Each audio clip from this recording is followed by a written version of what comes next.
PT Hanjaya Mandala Sampurna atau biasa disebut dengan PT Sampurna merupakan salah satu produsen rokok terkemuka di Indonesia.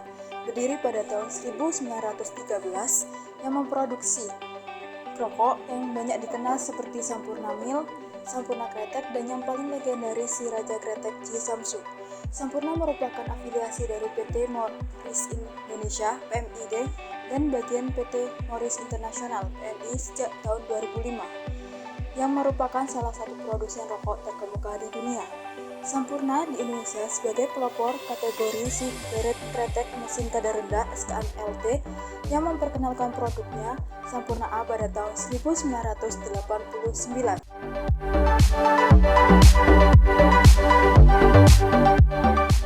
Informasi yang digunakan oleh PT HM Sampurna BPK. Manajemen pada PT HM Sampurna memutuskan untuk beralih menggunakan sistem lain, yaitu aplikasi ERP dari Oracle yang masih digunakan hingga saat ini. Penggunaan ERP dari Oracle itu mencakup hampir semua proses bisnis penting, mulai dari akuntansi, keuangan, manufaktur, hingga pengadaan barang dan manajemen barang. Jadi, bahkan puluhan ribu petani tembakau HMS sudah dikelola dengan bantuan TI, yakni berupa suatu sistem yang berbasis barcode. Strategi TI HMS lebih terfokus kepada mengonsolidasikan sistem aplikasi yang ada serta memberikan respon pada permintaan bisnis yang baru. Dapat dimisalkan seperti melakukan standarisasi proses bisnis dengan mengimplementasikan solusi ERP yang sama digunakan oleh HMS kepada semua unit bisnis. Cara kerja sistem yang digunakan perusahaan. ERP merupakan perangkat lunak cloud yang dirancang untuk membangun database terpadu, memuluskan proses bisnis, dan mengefisiensikan perencanaan sumber daya organisasi. Cara kerja ERP dapat diibaratkan seperti ketika ERP menerima pesanan pelanggan, maka secara otomatis akan mengirimkan informasi mengenai pelanggan tersebut langsung kepada pusat distribusi yang paling efisien dapat memenuhi pesanan pelanggan secara tepat waktu. ERP juga dapat menilai tingkat inventaris, waktu sembilan pengiriman, dan faktor lain untuk memutuskan pusat distribusi mana yang paling produktif dan hemat biaya dalam menyelesaikan pesanan para pelanggan. Digunakannya ERP pada Oracle sebagai sistem informasi PT HM Sampurna dapat membantu pengelolaan perusahaan dari segi kepuasan pelanggan dan menunjang kinerja perusahaan yang lebih efisien dan akrab dengan teknologi. Kelebihan dan kekurangan ERP. Kelebihan ERP yang pertama, bisnis dan data bisa terintegrasi. ERP juga dapat mempermudah operasional perusahaan dengan perubahan yang terjadi secara real time sehingga lebih mudah untuk dipantau oleh pihak perusahaan. Yang kedua, meningkatkan kolaborasi. Yang ketiga, produktivitas meningkat. ERP sangat membantu perusahaan dalam melakukan pekerjaan berulang sehingga bisa dikerjakan secara otomatis. Dengan begitu, masih banyak waktu luang yang dapat dimanfaatkan untuk melakukan pekerjaan lain. Yang keempat, yaitu pengelolaan bisnis menjadi lebih kondusif.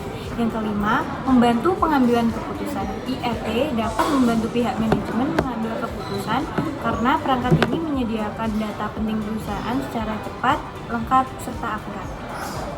Kekurangan ERP. Yang pertama, inherent complexity of ERP implementation.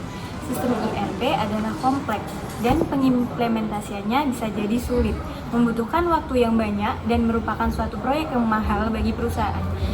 Dua, terkadang harapan karyawan tidak realistis dengan aplikasi baru.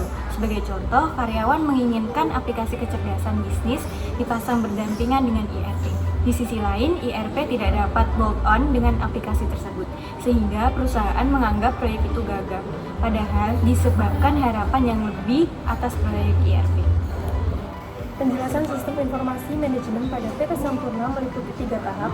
Yang pertama yaitu tahap input, tahap proses, dan tahap output. Pada tahap input terdiri dari perangkat lunak, pesanan pelanggan, dan yang terakhir internet. Pada tahap proses meliputi aplikasi, penerimaan pesanan, dan pengiriman informasi mengenai pelanggan. Dan yang terakhir yaitu tahap output yang hanya meliputi pesanan pelanggan.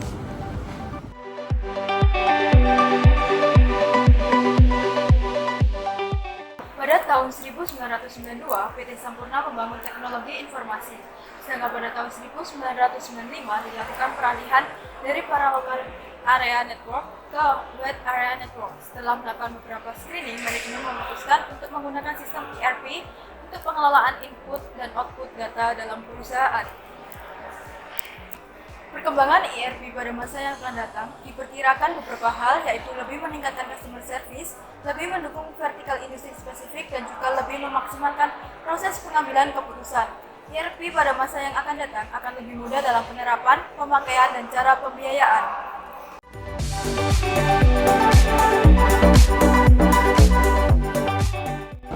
Cara penggunaan sistem informasi PT Sampurna. Sistem ERP sering disebut juga sebagai sistem back office. Misalnya, dalam hal penjualan, sistem ERP tidak berurusan dengan penanganan proses penjualan di muka. Tetapi, sistem ERP lebih kepada bagaimana menangani suatu order dan memberikan sebuah solusi untuk mempermudah alur proses penyelesaian suatu order yang melalui berbagai tahapan. Semua orang dalam perusahaan dapat mengakses informasi yang sama dan juga bisa melakukan perubahan terhadap sistem informasi tersebut.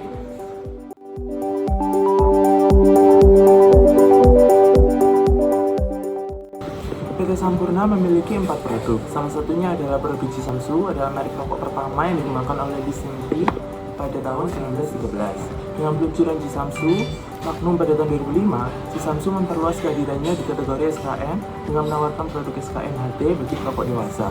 Dan selanjutnya merambah ke kategori SKM LD melalui peluncuran Jisamsu Magnum Mild pada Mei 2017. Pada penghujung tahun 2021, Jisamsu Elite diluncurkan di daerah-daerah tertentu.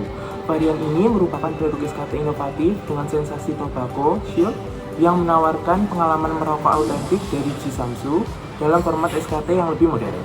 Yang kedua, ada produk Sampurna Kretek. Pada tahun 1968, Sampurna meluncurkan merek keduanya, yaitu Sampurna Kretek, suatu produk SKT yang lebih terjangkau bagi perokok dewasa. Sampurna Kretek menawarkan inovasi keberagaman varian produk, termasuk Sampurna Kretek 10+2 Special Edition untuk mengapresiasi perokok dewasa yang loyal. Selain itu, Sampurna 234 hadir dengan adanya inovasi berupa format modern dari produk SKT dengan diameter yang lebih kecil. Produk yang berikutnya yaitu ada Sampurna A, diluncurkan pada tahun 1989.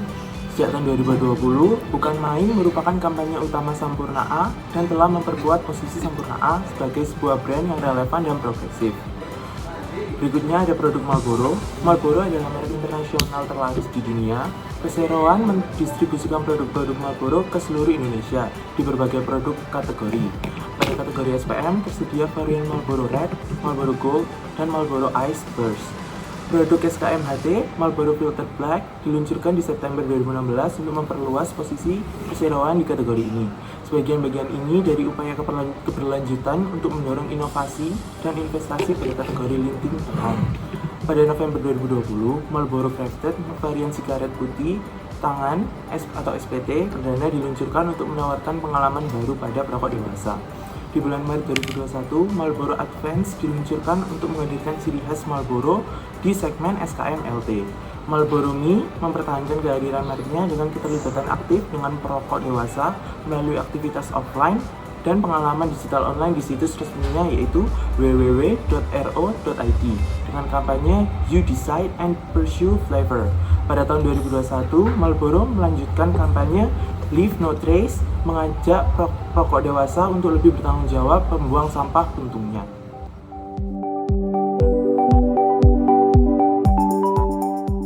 Pembelian dalam tahap definisi. Yang pertama, analisis kelayakan. Langkah ini menentukan apakah rencana sistem ini ekonomis dan memungkinkan. Yang kedua, mendefinisikan keperluan. Langkah ini sangat penting pada pendekatan SDLC. SDLC menyampaikan spesifikasi secara detail apa yang harus dilakukan dari sistem pada waktu tertentu.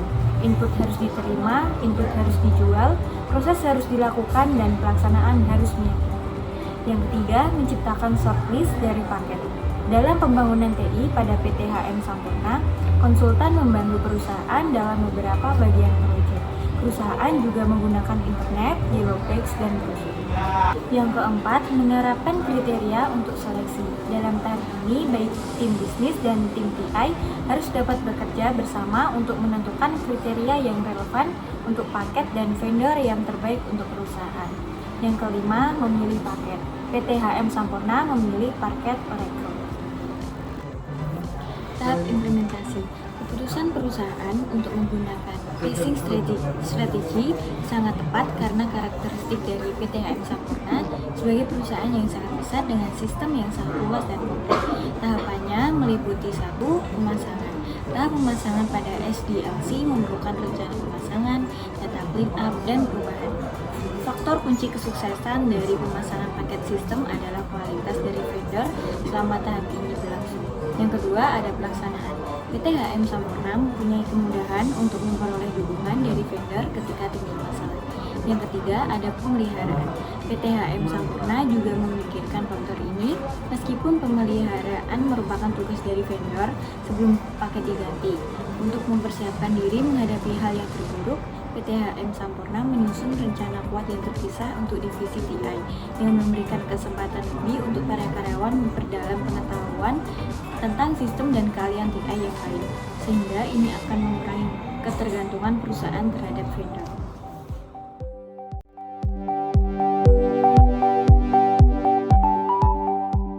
Kualifikasi yang dijadikan sebagai dasar seleksi adalah keahlian, pengalaman, usia, jenis kelamin, pendidikan, kondisi fisik, penampilan, bakat, dan karakter.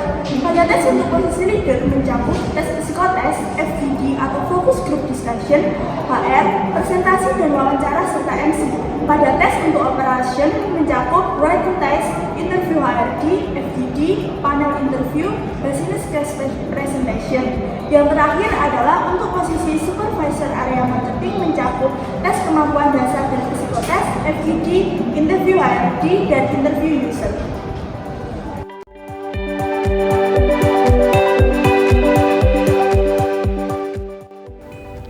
Harga saham, volume penjualan, dan kapitalisasi pasar triwulan 2020 sampai 2021.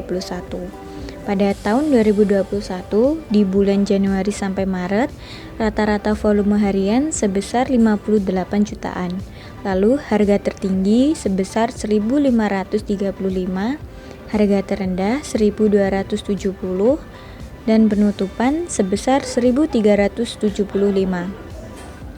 Lalu kapitalisasi pasar sebesar 159 triliun dan saham yang beredar sebesar 116 miliar. Lalu pada bulan April sampai Juni, Juli sampai September, Oktober sampai Desember dapat dilihat pada tabel yang tertera. Kemudian pada tahun 2020, di bulan Januari sampai Maret, rata-rata volume harian sebesar 43 juta. Harga tertinggi 2.350, harga terendah 1.085, harga penutupan 1.425,